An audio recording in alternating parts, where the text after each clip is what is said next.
Hi folks, I'm Chris Filios, and as I promised, this is a continuation of our short video series. Today we're going to be talking about growth. By the way, I am the chairman of the Board of County Commissioners, also known as the BOCC, running for re-election in the Republican primary. Let's talk briefly about growth.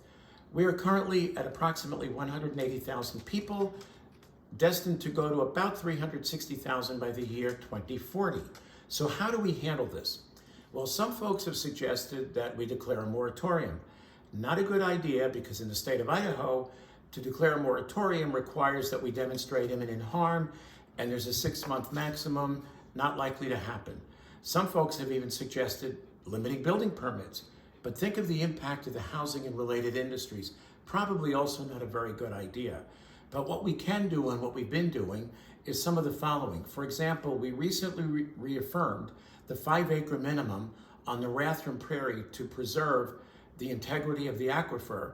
And by the way, we're also concerned with our other rural territories and areas that are not over the aquifer and where we need to preserve the well production. A couple of other things that have occurred. In fact, one of them actually did deal with a moratorium when we were approached by a citizens group out near State Line that had concerns about diminishing production of their wells. I voted for a 4-month moratorium to allow the folks to conduct a desperately needed water study. Sadly, I was outvoted. The other situation where I voted against a subdivision occurred right here in Cougar Gulch, where a 4-lot subdivision was petitioned before us, and the neighbors in the area were overwhelmingly opposed because of the declining production of their wells and the potential adverse impact. Once again, sadly, I was outvoted.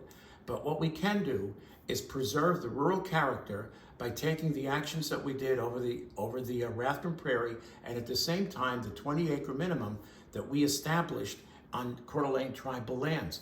One more thing, we have a pilot program going right now in one of our rural communities, which will establish a minimum lot size of 5 acres, where currently it's divided between a 2-acre and a 5-acre minimum. So that would also help preserve the rural character.